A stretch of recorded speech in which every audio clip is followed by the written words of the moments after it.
जिन बातों को कहना मुश्किल होता है,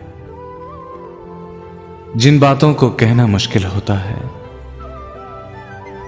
उन बातों को सहना मुश्किल होता है। इस दुनिया में रहकर हमने ये जाना, इस दुनिया में रहकर हमने ये जाना, इस दुनिया में रहना मुश्किल होता है। जिस धारा में बहना सबसे आसान हो, जिस धारा में बहना सबसे आसान हो, उस धारा में बहना मुश्किल होता है। उसके साथ हमें आसानी है कितनी, उसके साथ हमें आसानी है कितनी,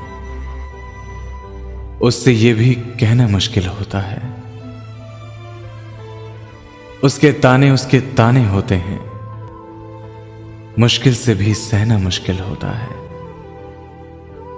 वो सब बातें जो तुम अक्सर कहती हो, उन बातों का सहना मुश्किल होता है। वो बातें जो कहने में आसान लगे, उन बातों का कहना मुश्किल होता है।